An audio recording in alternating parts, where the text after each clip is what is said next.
just another terrific basketball game. You know, incredibly well played offensively by both teams in the second half.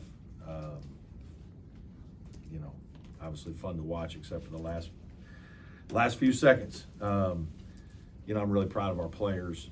I thought we gave everything we had.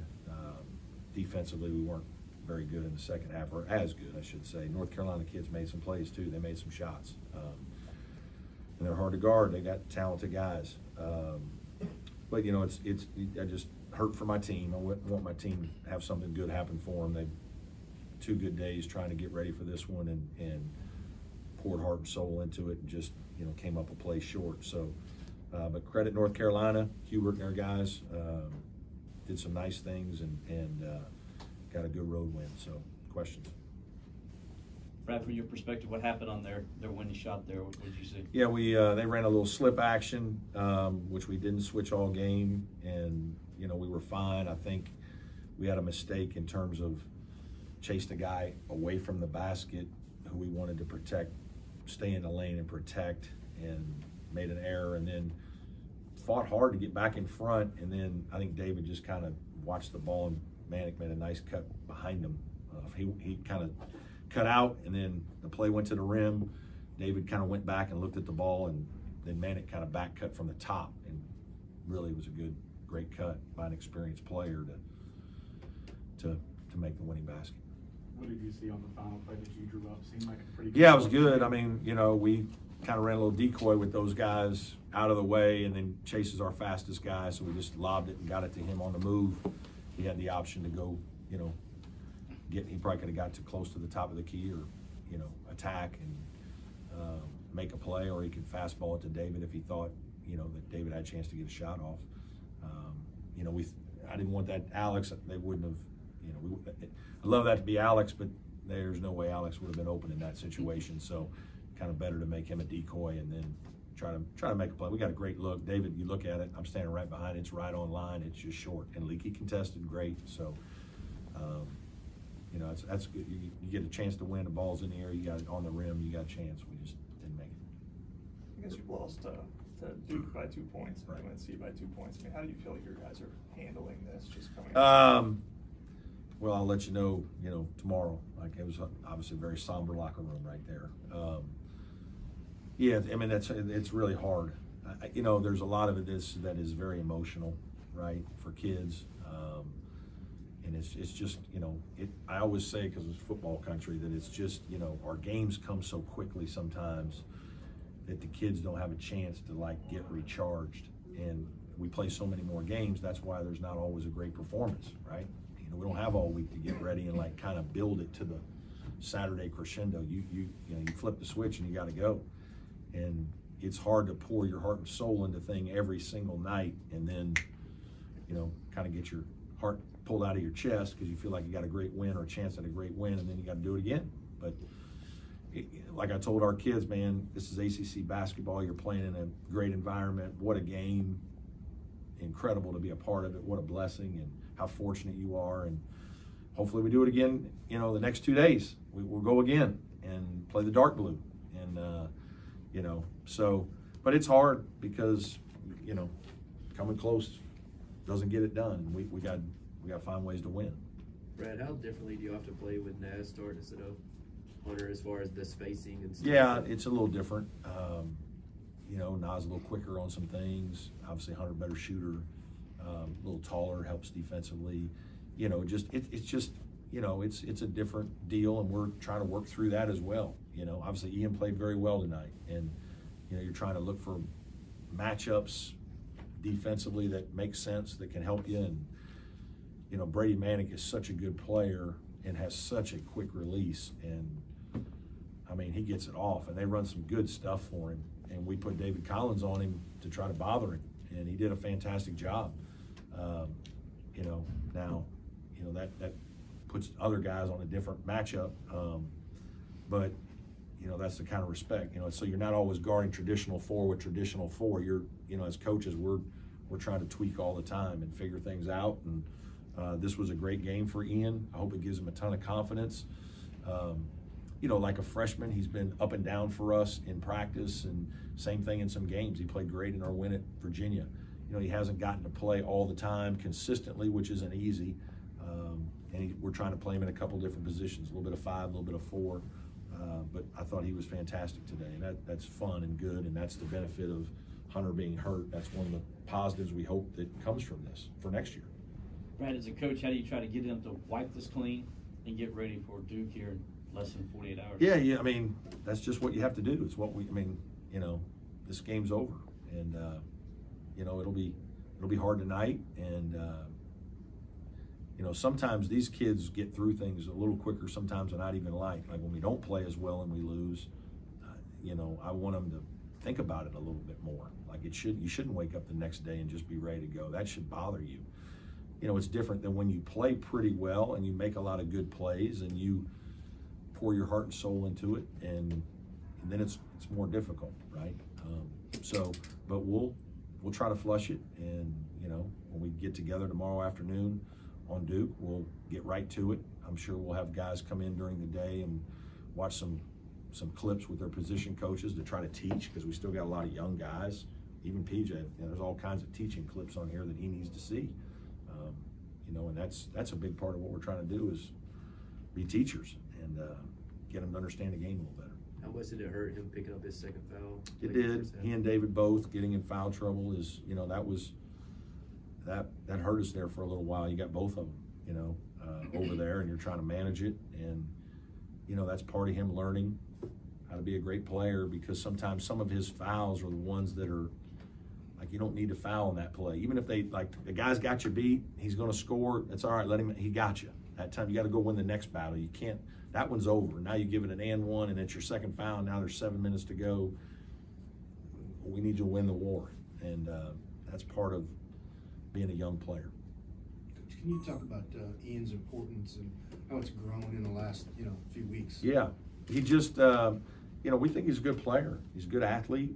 He's got good hands. He can dribble. He can pass. He can shoot. You know, but speed of the game is still, you know, there's times when it's hard for him. You know, he'll miss something or not see it, but you know, we have a lot of confidence in him and think he's going to be a good player because he has some feel instincts that are really good and that are better than some kids. He's not afraid, I don't think. He showed that tonight. We're really trying to coach him to be more aggressive. We think he's got more in him. He's really a high school center.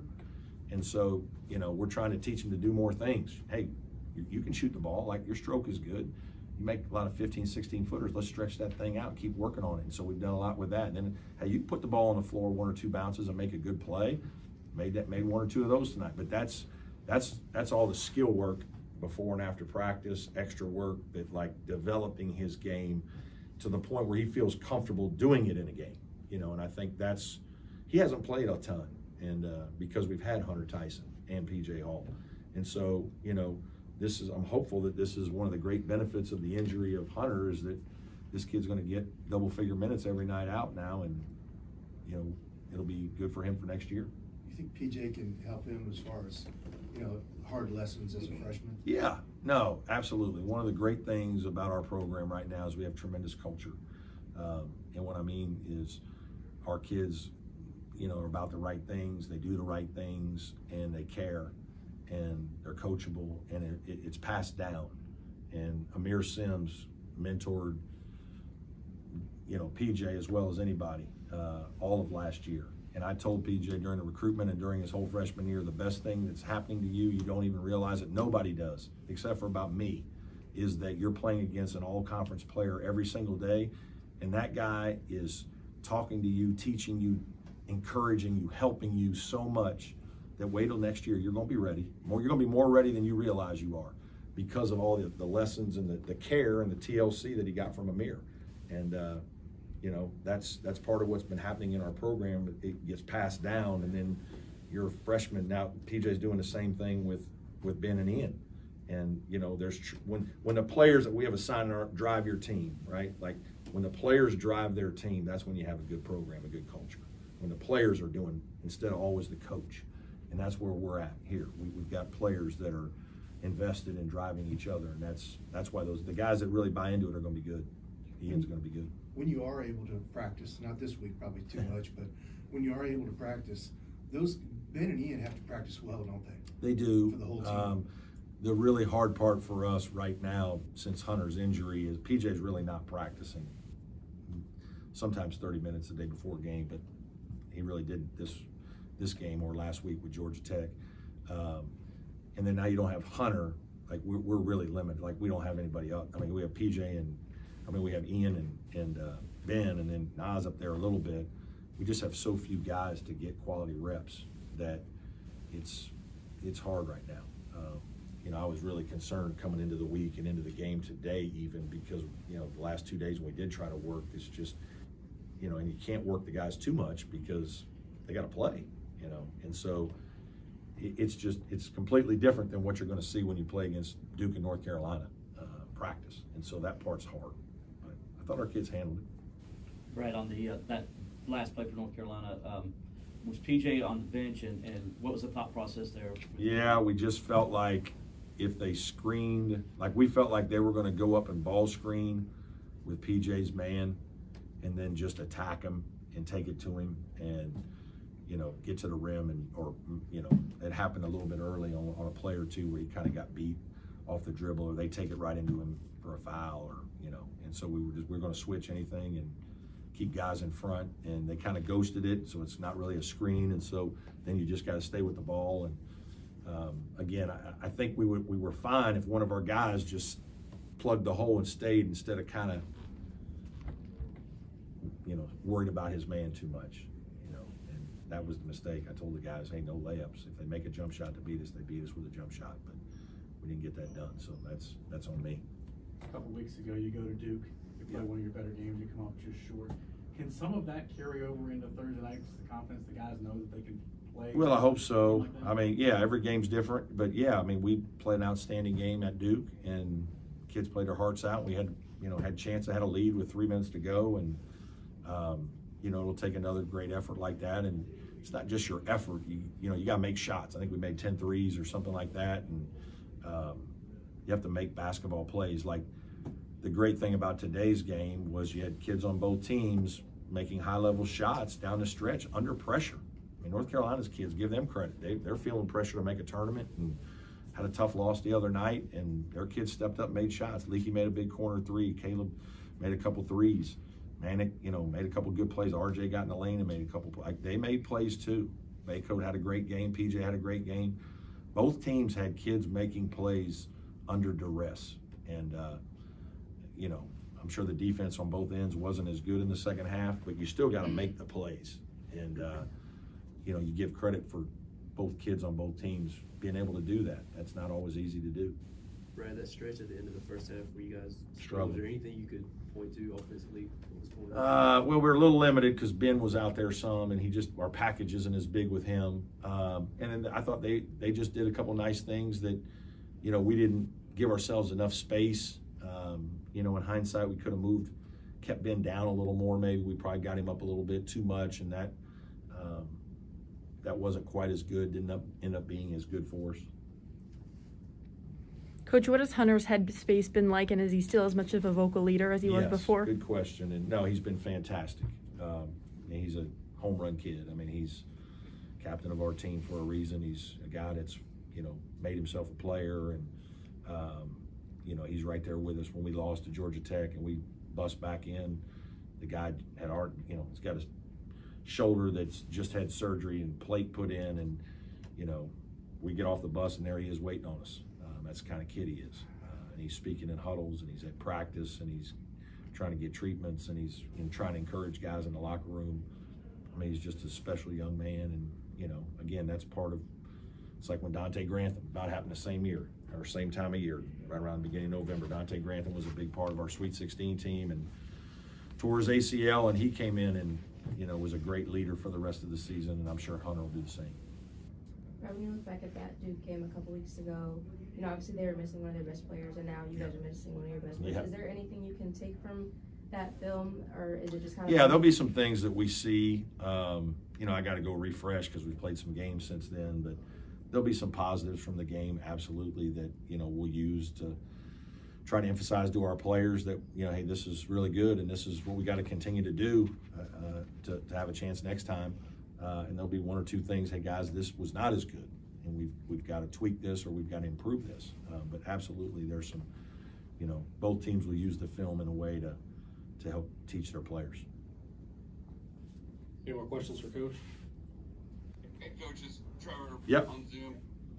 That last play it was a well-devised, well-executed play to get a great look for Collins there. Were you surprised that they didn't guard Chase on the inbounds, and did you have a contingency if they did guard him? Yeah, we did. Run that play? Yeah, we had other thoughts and things that go with it. You know, I'm obviously not going to tell you everything that, you know, all of our stuff, but no, again, like guys, putting a guy on the ball, not putting a guy on the ball, you know, everybody who judges, you know, you got a guy on the ball and we score, then it's, why do you got a guy on the ball? You don't have a guy on the ball and we don't, you know, and it's like, as a coach, you don't win in that battle. It's like they throw it all the way down because, you know, so they did what they practiced and what they thought worked, and it worked. You know, we didn't make the shot. So no, I wasn't surprised. You know, I don't know if I would have had a guy on the ball or not. We kind of do different things as well, and it depends on who you're playing against and what you think is going to hurt you. So no, I wasn't surprised. And again, we didn't score, so give Hubert credit. And real quick, Nick didn't play in the second half. Is he okay? He's fine. Yeah, just one of those games where I thought playing in a good space and just worked out that way. Yep. We'll need him on. We'll need him on Thursday. Okay. Thanks, everybody.